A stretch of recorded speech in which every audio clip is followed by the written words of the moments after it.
Okay, Chair, ready when you are.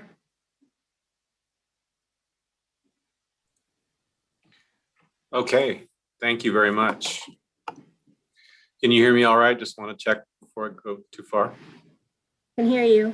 Great. All right. So good morning, everybody, members of the MAG Transportation Review Committee.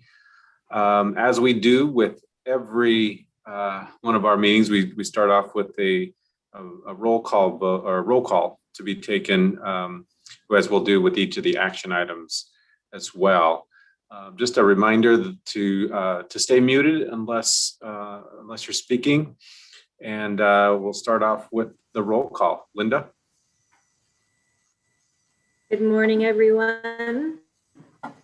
Grant Anderson. Here. Thank you. Scott Bender. Here. Thank you. Here. Chris Bridges. I am here. Welcome. Thank you. Greg Byers. Trevor Ebersole. Jorge Gastelum. Henry Eekwood Ukwa.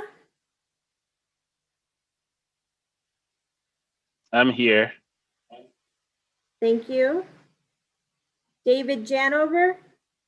Here. Thank you. Scott Lowe. I am here. Thank you. Adina Lund. Here. Thank you. Hal Marin. Jamie McCracken. Mark Melichenko. Here. Thank you. Hugh Biglock. Here. Thank you. Paul Mood. Here. Thank you. Tim Oliver. Here. Thank you. Ryan Peters.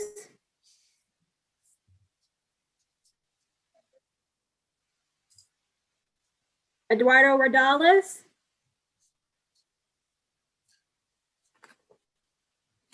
Christopher Salas. Woodrow Scouten.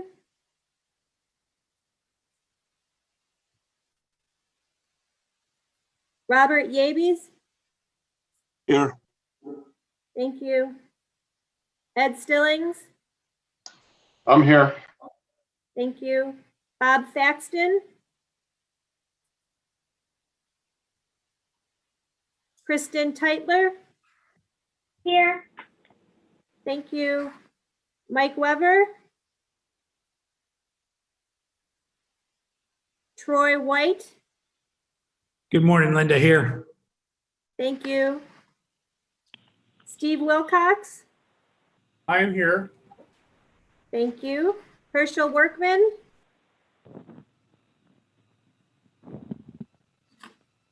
RJ Zetter. Here.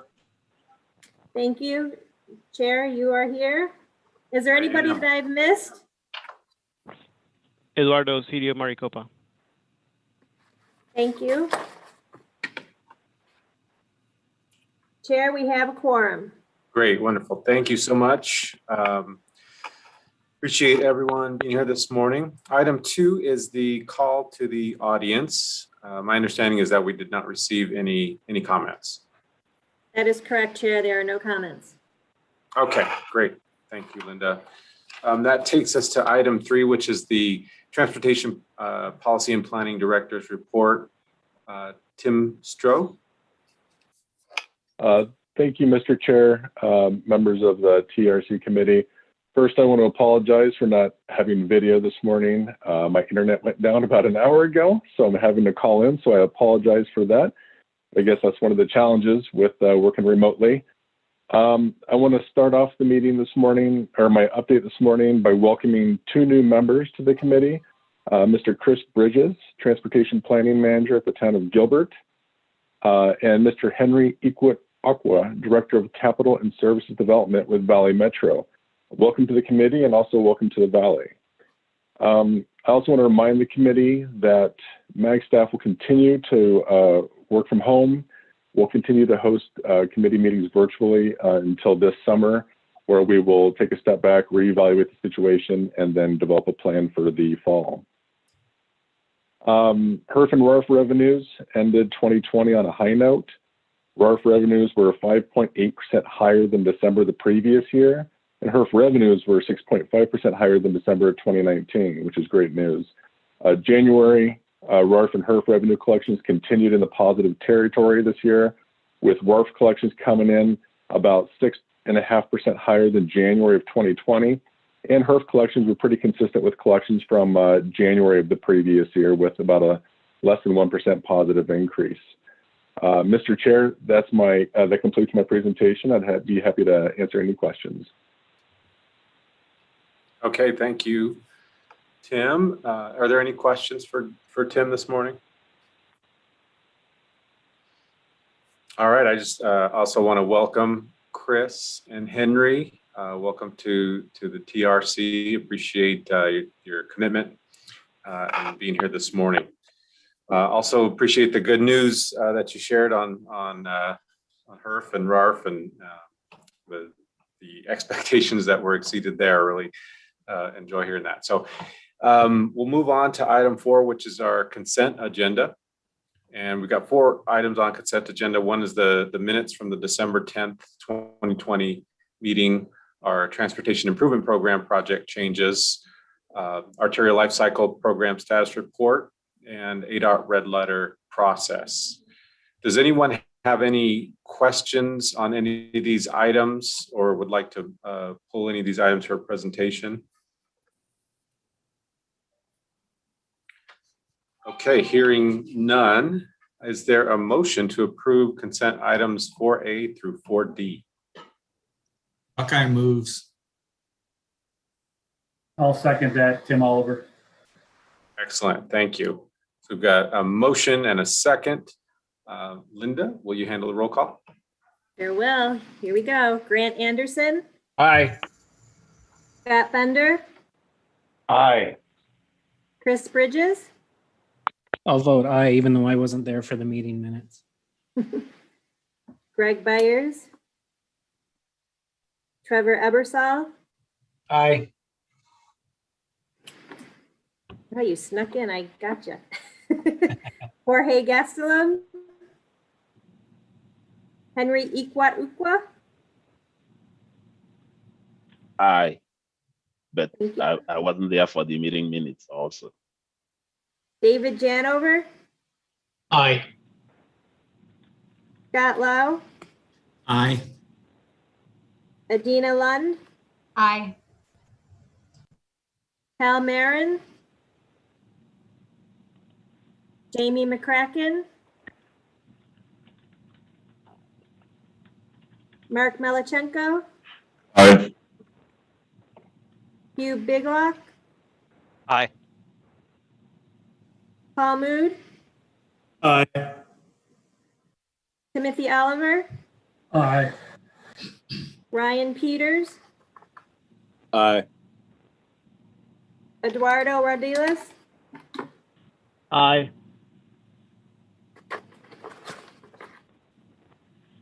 Christopher Solis, Robert Yebes, Aye. Bob Thaxton, Kristen Teitler. Aye. Thank you. Troy White. Aye. Thank you. Steve Wilcox, Aye. Herschel Workman, RJ Zetter. Aye. And Chair, how do you vote? Aye. Thank you. Voted unanimously. Okay, thank you, Linda. All right, that takes us to item 5, which is an item to be heard. This is our update to the fiscal year 25 MAG, Bike, and PED infrastructure call for projects and 22 to 25 design assistance call for projects application and evaluation process. This is going to be presented this morning by Jason Stevens, MAG Transportation planner. And so with that, I'll hand it over to Jason. Thank you, Mr. Chair, members of the TRC. You can go to the next slide. Thank you. So we are proposing these updates for fiscal year 2025 construction, Bike-Ped infrastructure construction. Normally, I'm sure a lot of people on TRC know, maybe some don't, but over the past 20 or so years, we've done a call for Bike-Ped infrastructure projects pretty much every other year. The last time we did one was in 2019, August of 2019, and that was for 23-24 construction. The next one we're going to do is going to be in the summer here for just 1 year of construction 25, as the Prop 400 half-cent is coming to an end. We figured we would wait to see what happens moving forward with any kind of future funding program to decide when we're going to go for the next call. So these updates are for fiscal year 2025 construction only for the Bike-Ped infrastructure. Two things we wanted to do with this application and evaluation project process for infrastructure was better clarify qualitative data. So in our application and evaluation tool, we have many different qualitative questions. One is, for example, is there an effective education and marketing campaign? So we wanted to better, and it's a 1 to 10 scale, and a lot of members were having trouble figuring out like what's a 1, what's a 10. So we wanted to have that better clarify that qualitative data. So we did a survey to the Active Transportation Committee and had people basically kind of tell us what would be considered a low, medium, and high score, or what type of things would be included in an effective marketing and education campaign, such as a social media campaign, et cetera. So we got that done. And then also too, as part of this process, we wanted to prioritize implementation of the Active Transportation Plan. For design assistance, we actually went through a revamp of the system a few years ago, went to an all electronic application and evaluation process.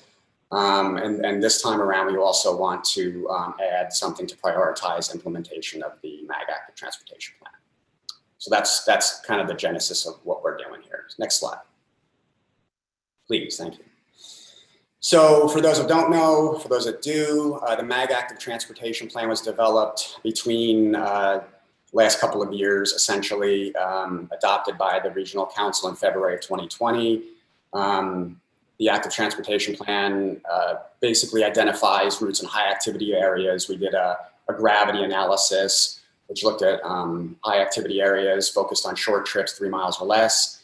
And the real thing we're trying to emphasize with this plan is high quality infrastructure. So we're looking at separated and buffered facilities for bicycles and pedestrians, for people to be able to use it who are all ages and all abilities. So that's kind of the focus with this plan. Next slide, please. As we were developing our active transportation plan at MAG, we also had a program going on called the MAG Bicycle and Pedestrian Master Plans and Updates Program. And this allowed member agencies to apply for funding to do comprehensive Bike-Ped plans in their own region, kind of sub-regional plans. As we were doing this kind of regional plan at MAG, we were also allowing the cities and towns to develop sub-regional plans. So over the last 3 years, these member agencies took advantage of that program. And a matter of fact, I think Apache Junction won the APA Arizona chapter plan of the year for their active transportation plan as a result of this. So these are the agencies that received funding through that program to develop sub-regional plans, which hopefully projects will come out of those plans, that as the MAG regional plan is built out or is implemented, that the projects from these plans will be able to connect in some way, shape, or form to the regional plan. Next slide, please. So in our evaluation process, originally, this is pretty self-explanatory here, we had a presentation score for years now. And this presentation score was mainly a presentation on qualitative data subjects. So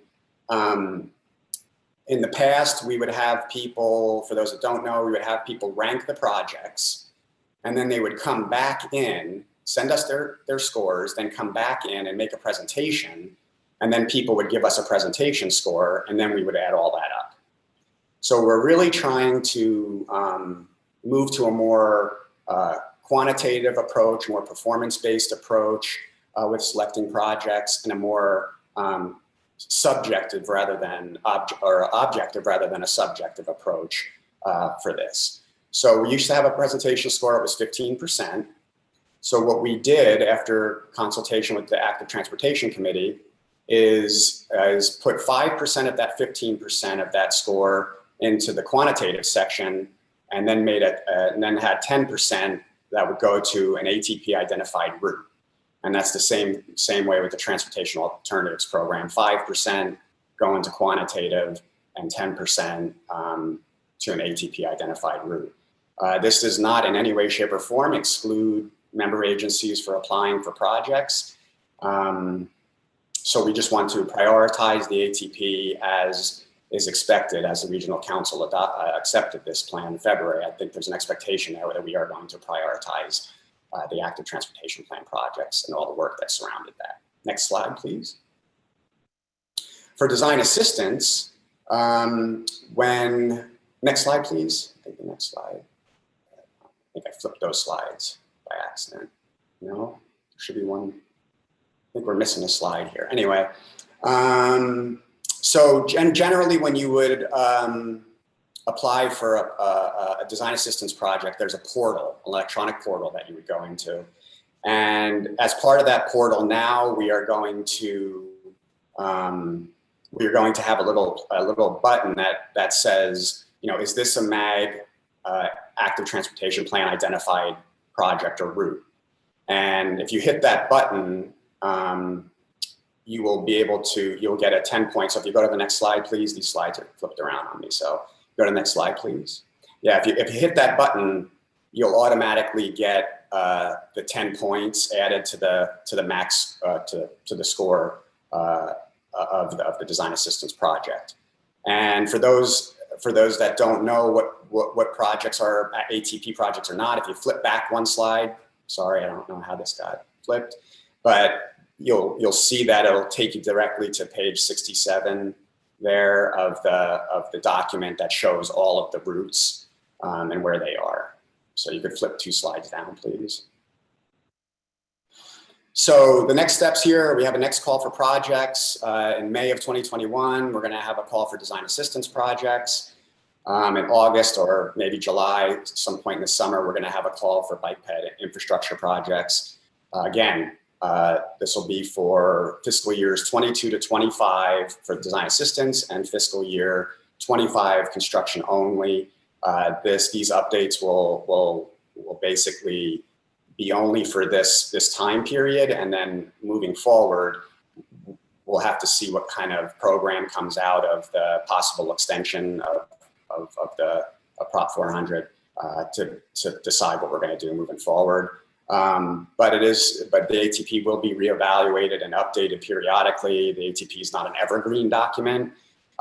We're doing a lot of things at MAG right now, such as a bicycle count program, a comprehensive bike count program. We suspect that a lot of data will come out of that program.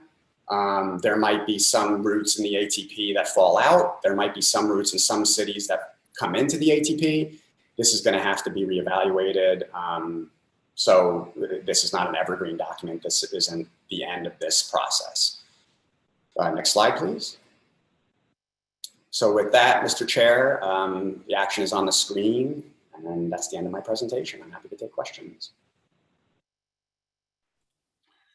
Okay, thank you very much, Jason, for the presentation. I know I do have a question from, a couple of questions from Mark Melnichenko. So I'll turn it over to you, Mark. Thank you, Mr. Chair, and thanks, Jason, for the presentation and update on the program. I just had a couple of questions. First of all, regarding the design assistance program, was I think some of the things that we've run into in previous years is the consultants that we're able to pick from the list. There's a lot of movement in the consultant community, and so a number of the firms may have some of the active transportation professionals move to another firm. I was just wondering if those the list of consultants would be updated on a more periodic basis. That's kind of my first question. Well, how about I answer that one first? No, Sure. Mr. Chair, if you don't mind, Mark. Yeah, so actually, Mr. Manichenko, we are actually going through an RFQ process now. Well, it's not on the street yet, but we're doing a new RFQ for a new on-call consultant list that'll be ready on July 1st. So that is going to be updated, per your wishes, by July. So we're going through the RFQ process in the next month here. For a new Perfect. Thank you very much. And the second one is regarding the future infrastructure projects. Is there also a consideration in that, and I know there'll be more information coming out, but to update existing infrastructure, redoing existing multi-use paths, would that be part of potential projects? Yeah, the ATP is pretty specific in the routes that it identified, and the required facility upgrades in that. We really want to kind of stick to that. So, for instance, and I don't know if this answers the question, you can let me know. But if a member agency were to apply for a project that was on an ATP identified route, but didn't provide the necessary facility upgrade to that route that's identified in the ATP. So, such as, say, there was a requirement or a recommendation for separated bike lanes, and the agency applied for that ATP identified route and just put down a simple bike lane. That wouldn't be considered an ATP project, because we're really looking at high quality infrastructure here. So I don't know if that answers your question. We wouldn't be funding. You could apply for that through the CMAQ or through the Bike-Ped infrastructure application program, just like other member agencies could apply for other projects, but that wouldn't be an ATP identified route. Okay, thank you very much. Does that make sense? Yep. Thank you. Appreciate it. I have a question, Anderson. Please. You say go ahead? Go ahead, yes, please. I have the same concern now that I had at the Active Transportation Committee meeting, that moving to a quantitative eliminates the ability for smaller communities or emerging communities from getting this type of a grant for bike paths that are looking like they're going to be needed in the future because of future growth. What this does is really, because you've got the ATP, which isn't everywhere, and you've got user-based type of analysis of active areas. Well, if these areas are emerging, it would be nice to get them in where you had a chance, but the use of active areas are not being done in some smaller or emerging communities. I really think the presentation overrode that. You put your personal ideas into what can happen in the future, and committees in the past have looked at that and understood that and accepted that, and we had paths that went in for future use, and I think that's very important nowadays. Thank you. Thanks, Grant. All right. Any other questions? I've got a question, Jason. Just want to ask you: is that a virtual background, or is that your real? Is that a real background behind you? That's my real background. I live the life.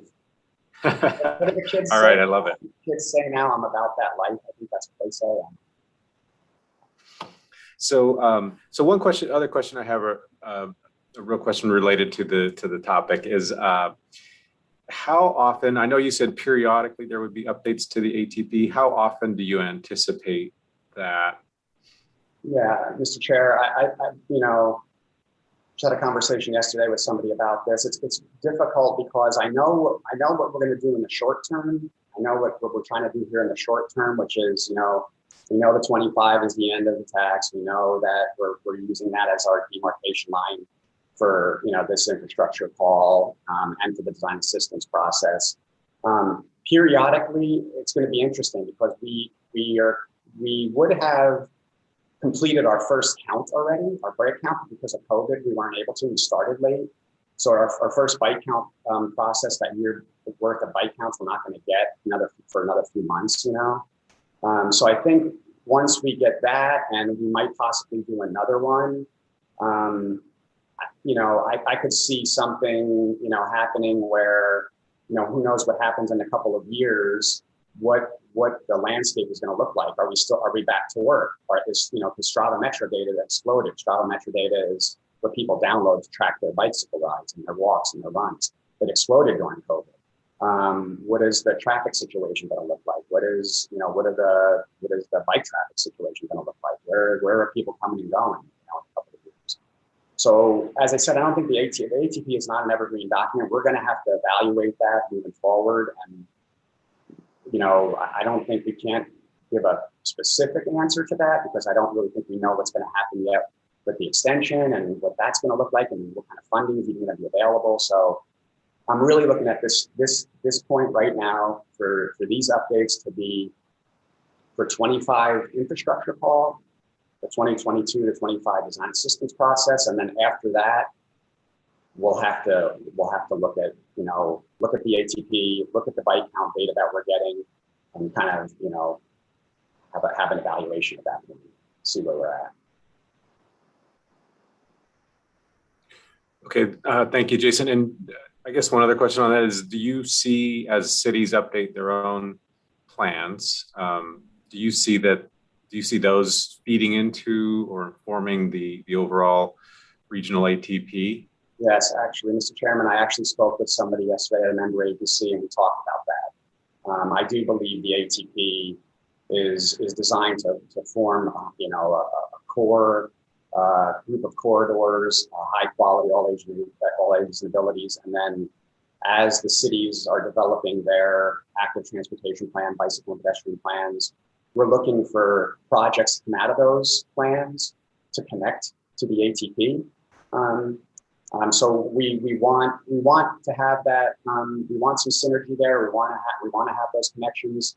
That's kind of why we did this Bike-Ped master plan program, so that these member agencies in the outlying areas, as Grant alluded to, Apache Junction, Buckeye, all these agencies, Surprise, Green Creek, all these agencies that received funding for Bike-Ped master plans, that we could somehow get them to connect to the regional ATP and make it even a bigger regional plan. And metastasize out. Okay. Thank you, Jason. All right, those are all the questions that I've got. Are there any others before we call for a motion? Okay, hearing none, I'll ask for a motion on this item. Motion to approve, Robert Yabba. Thank you, Robert. Got a motion. Do we have a second? Sorry, who was the second? That was Scott from Buckeye. Okay, thank you. Okay, so we've got a motion and a second. I think this is our last action item. So we'll do a roll call for this one. Linda? All right, Grant Anderson, No. Scott Bender, Aye. Chris Bridges, Aye. Trevor Ebersol, Aye. Henry Ukwa, Aye. David Janover, Aye. Scott Lowe, Aye. Adina Lund, Aye. Gabriel Elias, Aye. Mark Melichenko, Aye. Hugh Biglock, Aye. Paul Mood, Aye. Timothy Oliver, Aye. Ryan Peters, Aye. Eduardo Wardiles, Aye.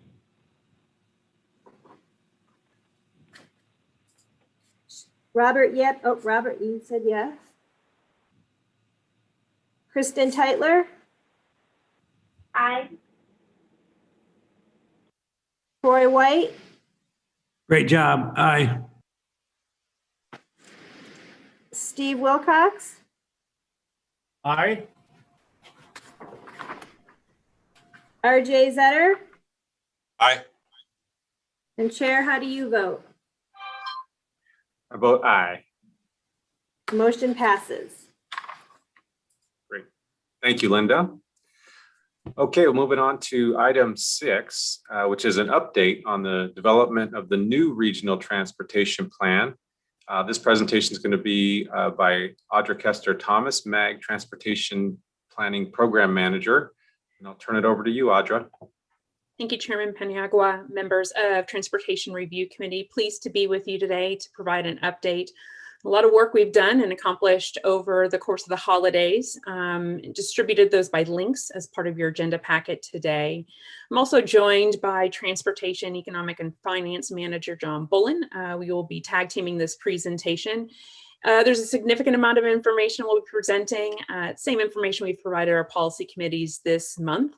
We'll go through the material, and at the end of this, I'd be happy to open it up for any questions. Next slide.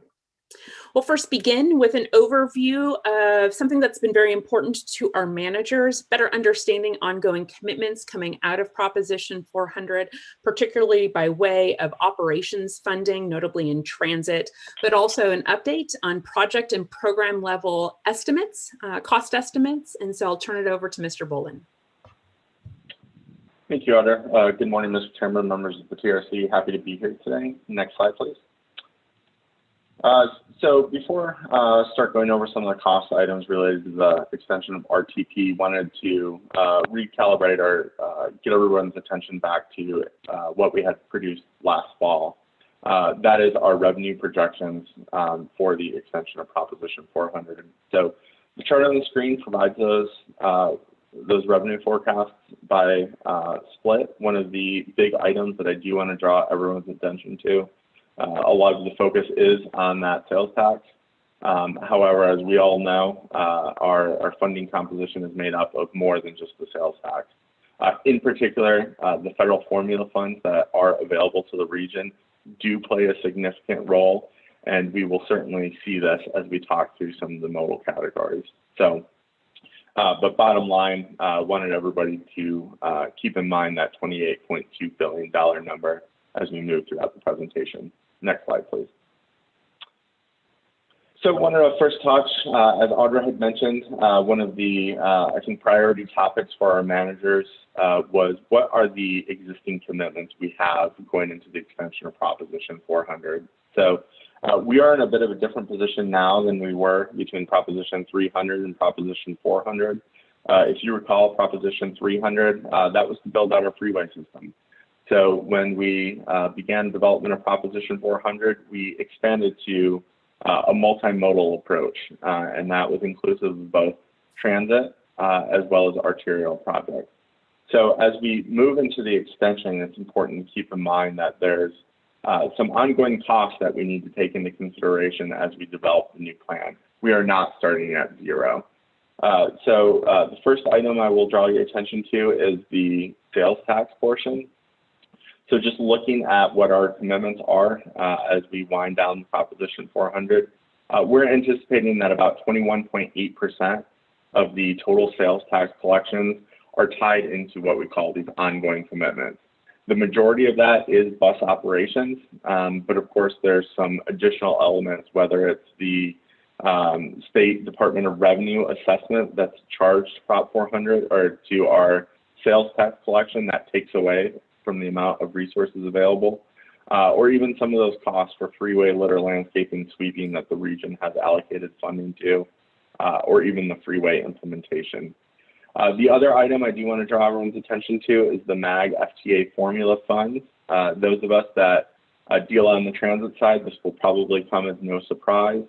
However, this is a category that has proven to be extremely valuable to the region. So those funds, 25% of them go to fund preventative maintenance.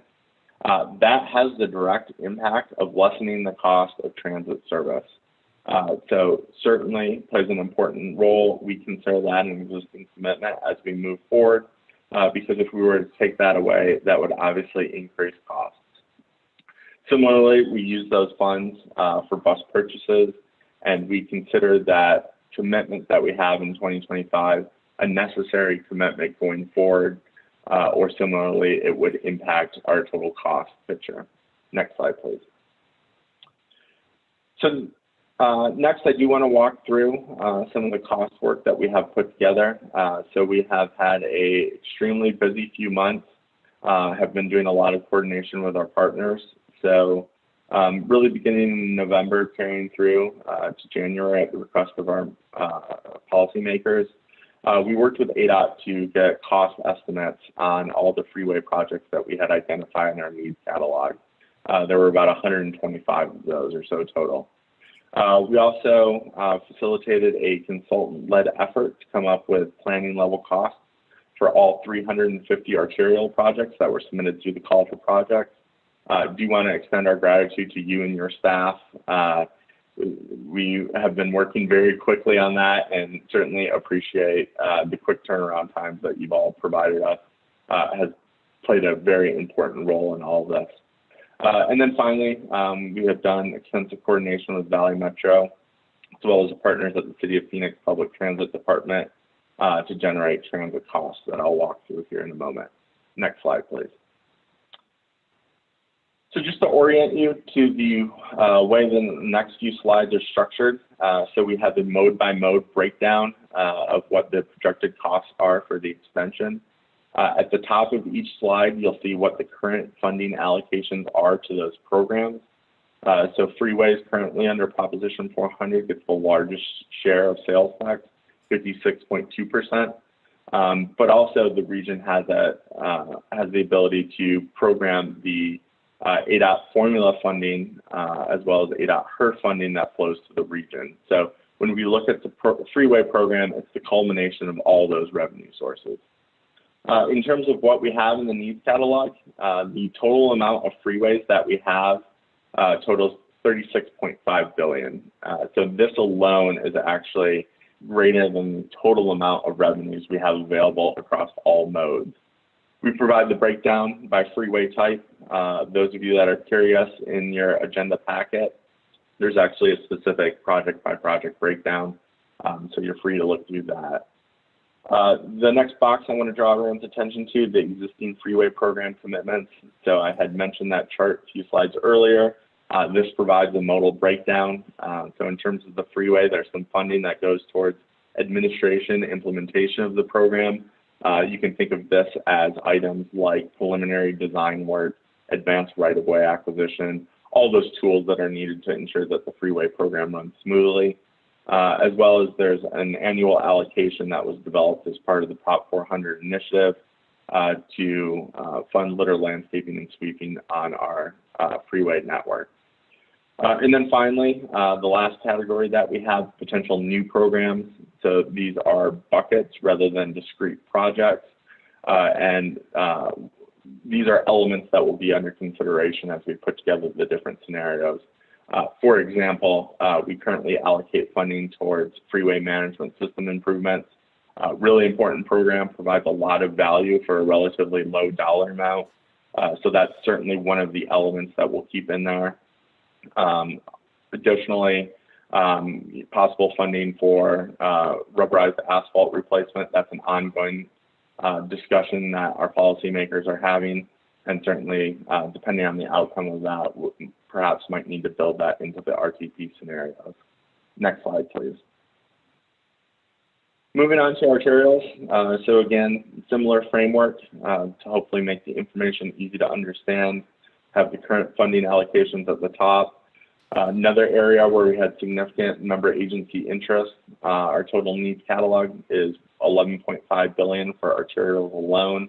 To put that into context, our current arterial program under Prop 400 totals about $1.6 billion. So it's several magnitudes higher than what we currently have allocated in funding.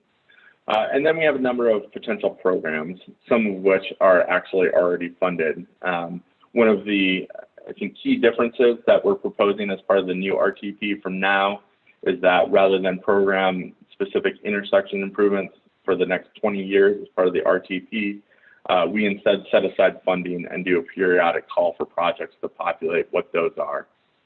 Similarly, arterial safety program, another critical program, a lot of discussion about that. We'll need to figure out what the right funding amount is there, as well as items such as arterial freight improvements. Next slide, please. Moving on to transit, which unfortunately is probably a little bit more complicated than the other modes, given both the nuances associated with transit operating as well as transit capital, and then all the different revenue streams available to transit. For this particular mode, the first box I want to draw everyone's attention to is the existing program commitments. So again, this is looking at Valley Metro's transit lifecycle program, what is in the board approved program through the end of the Proposition 400 horizon, and what those total commitments are. So it's about $4.6 billion.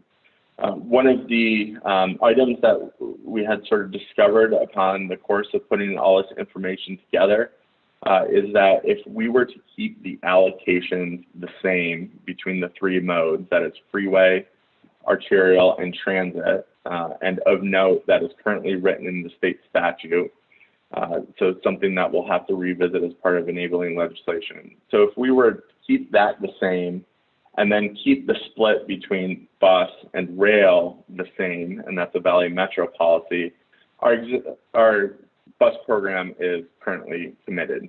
There isn't room to grow that. So again, as we look at planning for the RTP, we recognize that there's a lot of interest in transit, and that is certainly one area that we will have to look at changing the allocations to. Next box I want to draw everyone's attention to, the high capacity transit. So this is new high capacity transit projects, including light rail, streetcar, as well as BRT. Total there is between $16 and $21.5 billion. Do want to note that in the $28.2 billion number that I had provided earlier about total revenue, that did not assume any federal discretionary transit money that generally, or that is eligible to flow to the region for high capacity transit projects. So when we look at that $16 to $21 billion number for high capacity transit, the actual impact to our program could be less depending on what our federal discretionary revenue assumptions are. Of course, recognizing that that program is highly competitive and that we are probably reaching the point where we have regional projects competing against other regional projects for those needs. Lastly, the two boxes that I'll touch on. So these are looking forward. So first, operations. So this is above and beyond what is currently in the TLCP. We have needs totaling between $5.5 billion to $6.25 billion. So again, that's larger than what we currently have funded. And then certainly interest in new transit capital. So there's the bus costs that come along with that expansion, as well as a need really to keep our rail in a state of good repair. Our rail system is about 15, 20 years old now. Looking forward to another 20, 25 years, there will be significant rehab needed, capital rehab, to keep that in a good state of repair, and that's actually a federal requirement as well. Next slide, please. Then the last category that I'll end on are our programs. So we currently have a number of air quality programs, including street sweepers, paving of unpaved roads, Those are programs that are critical for our air quality issues. Since we are in a non-attainment area, we consider those existing commitments that need to carry forward to the extension. But then there's these other programs that we have talked about and do talk about a lot. So just sort of presentation from Jason on the active transportation program.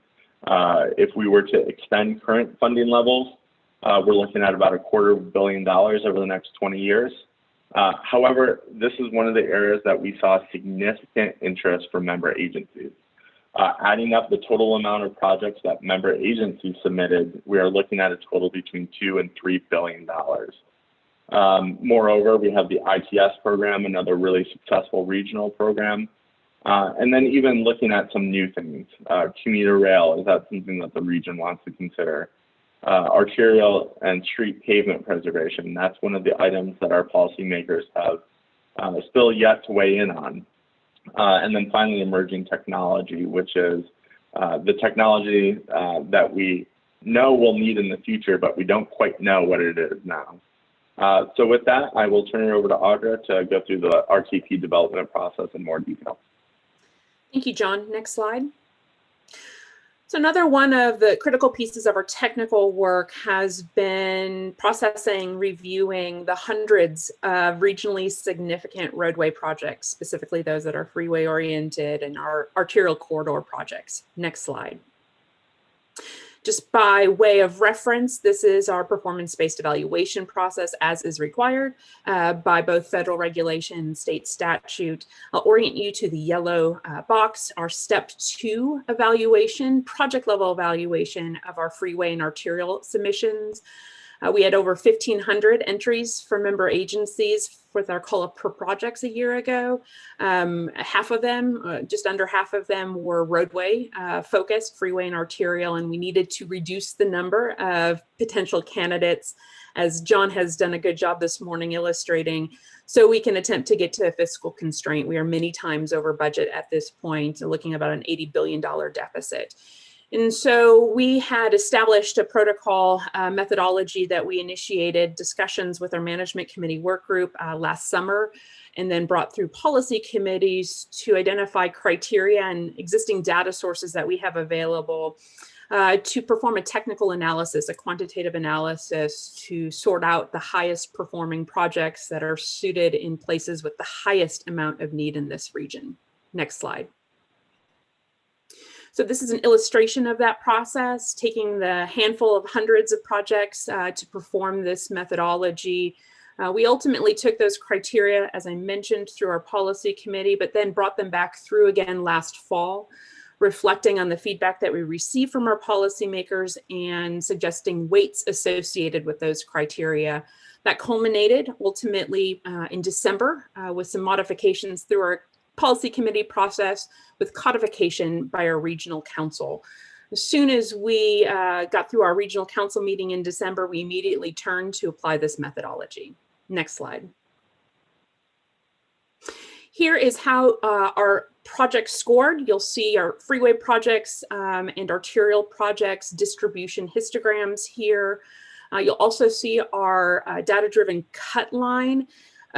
What ends up happening, for those of you who've done any of the math, you've probably recognized below the cut line represents about a third of the project. So not nearly enough to get to fiscal constraint yet, but the intent here from step 2 was, again, to identify those projects in areas that are serving the highest needed areas, as well as to set forth a pool of candidates for potential scenario planning. You'll see at the bottom of this slide, and a very important note, just because a project sits above a cut line does not guarantee funding. We're going to have to continue to pull and cull away projects.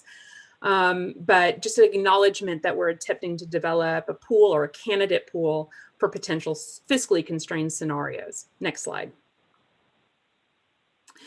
We recognize that our decisions aren't only data-driven, that there's a recognition that maybe good projects fell below the line, that data couldn't necessarily quantify. And so as part of our process, we had identified this opportunity for a qualitative evaluation, where after the scores were conducted, we'd step back see if there are any good projects below the line that deserve some discretionary consideration for advancement into scenario planning. Next slide. We presented this back in the fall and articulated some of the ways by which we would evaluate or give justification for a discretionary advancement. Next slide. So when we released the scores at the end of January to member agencies, MAG also took an opportunity to look about projects below the line. You'll see here Freeway projects MAG had recommended to be considered advanced for discretionary consideration. You'll see a common thread here. These are projects that are very much focused on closing system gaps, in particular emphasis on our high occupancy vehicle system. A tremendous and unique resource actually here in this region compared to others. Really an important multimodal consideration, especially since we are in a transportation management area, a TMA, where our jobs actually are to reduce the number of single occupant vehicles on our facilities. You'll see here that common thread through these projects. Next slide.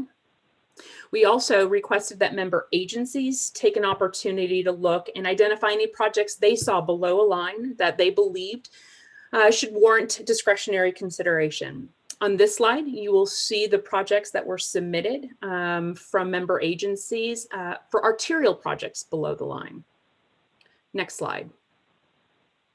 On this slide, you'll see requests from member agencies for discretionary advancement of freeway projects. Next slide. This was presented, as I mentioned, through our policy committee process this month. These projects will advance into our scenario planning effort, which is really the focus of our work now. The next couple of short weeks, providing and developing fiscally constrained scenarios for consideration. Next slide. Just wanted to give a quick update on our public engagement work. Next slide. We included a link to our 2020 public input summary report. I won't spend a lot of time here covering what we've heard, in part because it really is has a lot of symmetry with the feedback we received 2 years ago when we did our values mapping research. We're continuing to hear the high priority of expanding transportation choices in this region, particularly as it relates to transit and active transportation, points that John illustrated earlier. Constituents recognize that there is going to be future growth, that we will continue to grow and probably grow rapidly, and that we need to keep pace with transportation investments for that growth. A high degree of import placed on ensuring that we maintain the system investments we have already made. This has been a common theme that we continue to hear. There's a high degree of interest in safety. Again, this isn't a surprise to us. We've heard this over the last couple of years, but I would say here in particular, an acknowledgement of vulnerable users in particular, bicyclists, pedestrians, recognition that speed on our arterials can sometimes have negative impacts to the safety of those vulnerable users. A focus, as is illustrated in the active transportation plan, on dedicated protected infrastructure for pedestrians and bicyclists. And then finally, the aspiration and recognition that transportation goals are not mutually exclusive from sustainability or public health outcomes, that we should endeavor to do both. Next slide. We are in the field right now with some polling work. In particular, our policymakers have requested getting feedback from those that we expect to be voting. At the end of the day, we're going to develop a really good plan, but ultimately can only be implemented by voters who endorse the continuation of this dedicated funding source for us. We are in the field finishing up that work, ensuring that we have a statistically valid sample of attitudes from across the region. Notably, we're focusing on, of course, again, transportation priorities, but also reflections on tax burden. There's been a lot of discussion about the half cent not covering our needs for the region, wanting to get reflections on whether or not there'd be support for continuing a tax or even expanding it. As well as economic outlook, recognizing we are still in a pandemic. Where are constituents and how do they view their future economic stability so we can inform the right date for an election? Want to note that our public engagement is ongoing. We have some sprints in the short term, but it is an overall marathon. We are preparing now, not only for the development of scenarios to get feedback from our member agencies, but also to get that same feedback from our constituents. That'll be a real focus for us this spring, April and May in particular, as well as we develop the actual plan and go through our federal air quality conformity process, delivering that plan for our standard public feedback process. Next slide. So just a few closing remarks as we finish today's presentation and then open it back up for comments. Next slide. Our focus right now is building scenarios. We've gotten through our step 2 and 3 process, and now we are in, I think, probably the part that people are most interested in. What is it that we can afford? We've done a job demonstrating how there is, 8-10 times worth the need in this region than available revenue. So it's our job now to look from a systems perspective and put some options out for reflection. This has been a valuable part of the Prop 400 process. We intend and believe it to be even more important now. There are difficult trade-offs ahead, and I think our job is to deliver those scenarios by the end of the month, next month, March, with the analysis of our modeling work. Today, this afternoon, right after this meeting, John and I will be meeting once again with our management committee work group. We presented a lot of information on transit last year. We'll be revisiting some of that conversation, specifically as it relates to bus transit. An important conversation as we develop those scenarios here in the next couple of weeks. And then our focus for the rest of this spring really is in scenario development, providing a couple of ideas of different kinds of projects and programs that could fit within a budget, and then working with our policymakers to develop a consensus preferred alternative. Our intent, next slide, is to deliver and develop a consensus element of projects and programs by June. Then go into our plan development and our air quality federally required process through the rest of the year, with the anticipation of a regional council adoption by the end of this year, setting us up for January and a conversation with our legislatures for enabling legislation to allow Maricopa County voters to weigh in and decide whether or not they want to continue this important dedicated resource. Chairman Paniagua, members of the Transportation Review Committee, that completes our presentation. We'd be happy to answer any questions. All right. Thank you, Audra, and thank you, John. Excellent presentation. I appreciate all the good work that's gone on, and I know that you guys have been very diligent about getting all this information ready for us. So we've got a couple of questions. We'll start with Troy White, and then after Troy will be Mark Melnichenko. And then if anyone else has any questions, feel free to use that chat function just to let me know. Troy? Thank you, Mr. Chair. Great job, John and Audra. It's a massive undertaking, to say the least. Just one simple question that I have is, do you guys know what the estimated population growth for 2025 was when this got passed, when Prop 400 originally got passed, versus what it is now? Chairman Paniagua, Mr. White, we do. I have not memorized that off the top of my head, but we could provide it. I believe just a year and a half ago, when our regional analytics group brought through our most recent projections out to 2025 for purposes of regional council adoption, which is as part of our normal process.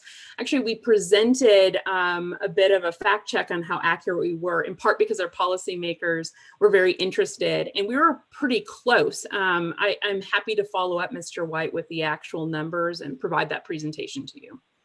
All right, great. Thank you. Appreciate it. Great job. Okay, thank you. And Mark? Mark's got a couple questions. Yes, thank you, Chair. John and Audra, thank you for the great presentation. Had a couple of questions.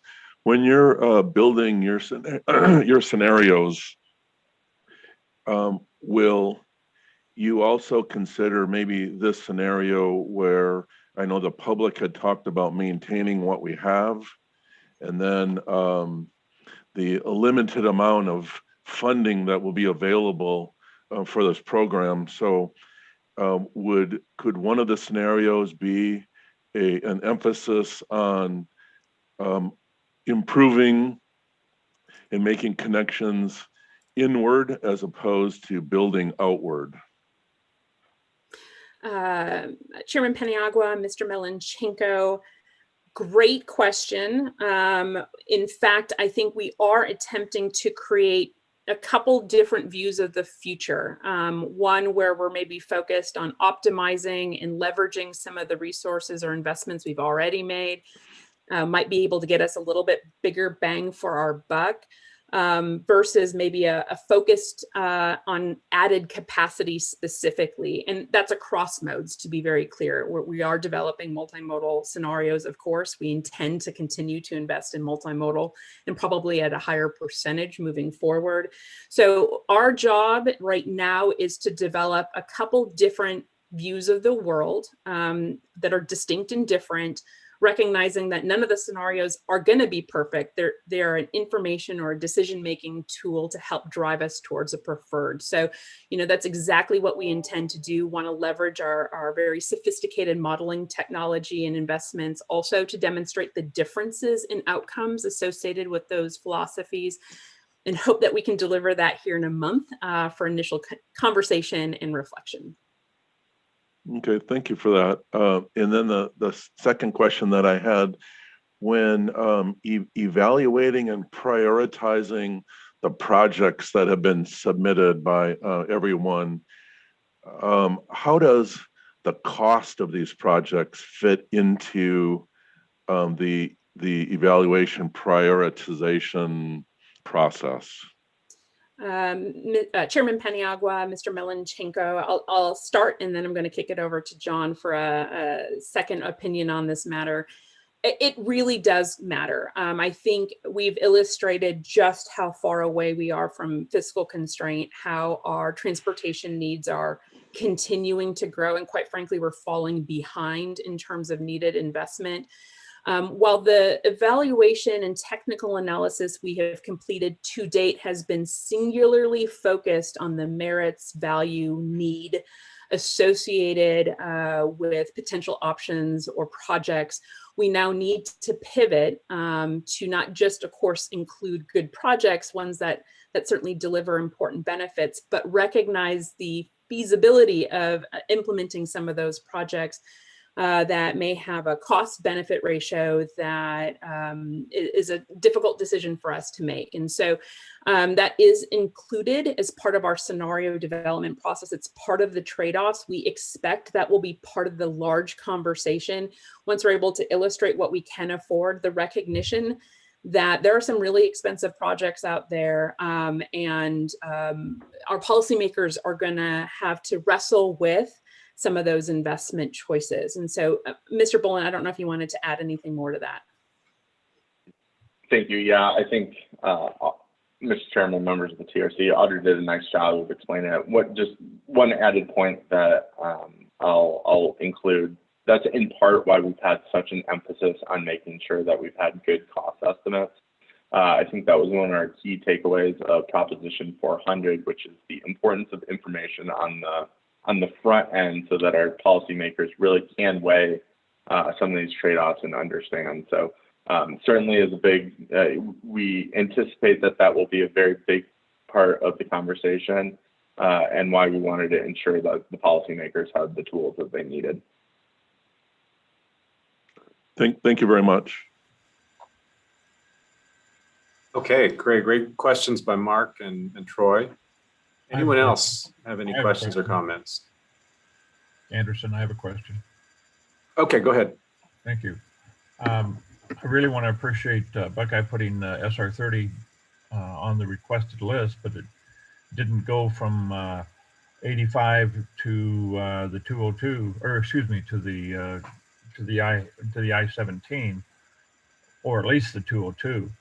And I think that's going to be your highest bang for the buck type of additional freeway, as has been identified in the last 20 years, due to looking at the congestion of the traffic currently on I-10. All you have to do is look at the news every morning if you want to go somewhere, and you know that's the one to stay off of. So the SR30 would be, I guess, more important than even the ones that are currently being built in other locations due to the traffic volume that is. And I appreciate Mark's comment about looking inward. Unfortunately, our clients seem to look outward. And so the development and the growth is on the fringes and not in the middle. We should prepare for that, and we should be ahead of the game in dealing with those type of issues that are going to impact all of us. I do want to emphasize also that there's a change in demographics going on because of the way industrialization is moving to the outside areas also because of the transportation corridors. As always, the corridors really dictate where some of those centers are going with high concentrations of employees that at least we can look to maybe moving a little bit away from the gravity model and allow gravity to occur in a couple, 3 places, and maybe that will change our needs. So I appreciate what you did. What we didn't see was a total, John, and I think that the total is we're about half is what we need. And so not only do we have to worry about our constituents voting yes, but we also have to worry about our legislatures voting yes. It's a 2-step process, and unfortunately for MAG, and we've got to make sure that the legislature itself understands that additional funding is necessary. And I'm sure, Audrey, you're probably on top of that without a doubt, but thank you for the information. Chairman Paniagua, Mr. Anderson, thank you for that. Yeah, it's actually been a keen focus for us, even this session, with interest, obviously, to continue transportation investments in Maricopa County and recognition that at a statewide level, we're falling behind tremendously. Just a couple of notes. The reason the SR 30 I-17 to Loop 202 was not noted is because that's a project that scored well and is above the line. Indeed, our traffic volumes for that section of SR 30 are quite high, as it is close to the core. And so there was no need for a discretionary advancement of that section as it was above the line already. But second of all, acknowledgement that continued investment of funding in transportation is critical. We're not just a couple of measures away. We're about 8 or 10 times short of what we need in terms of funding. That being said, there are, of course, limitations to reasonable funding amounts and asks. That being said, we continue to see around the country constituents value transportation investments, say yes at the ballot box. Our job is to marry great technical evaluation, good plan development, that represents and is reflective of our constituents' priorities as well, so that we ensure that there is a yes at the end of the day. All right, thank you, Audra. Any other comments or questions? It's a good discussion.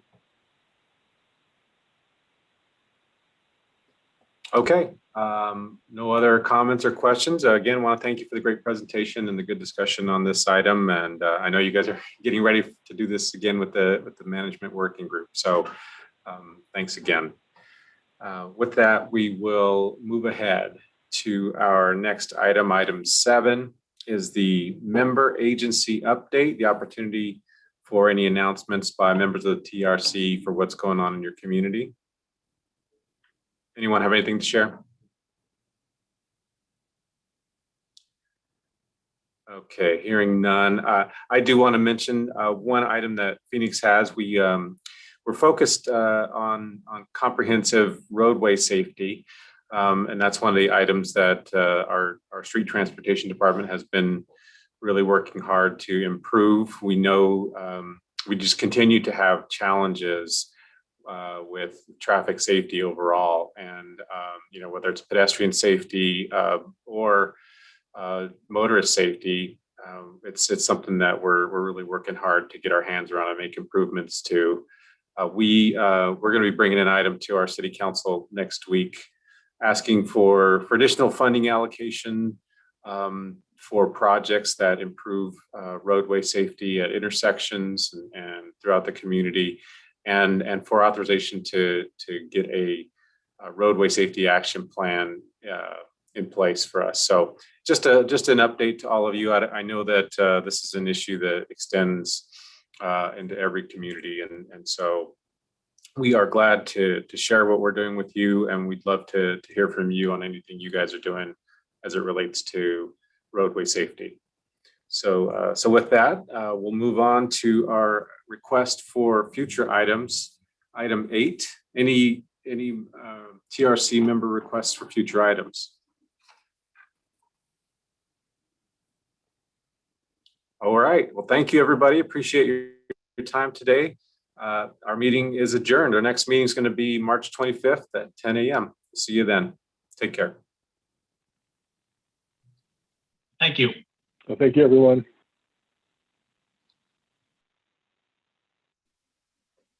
Thank you.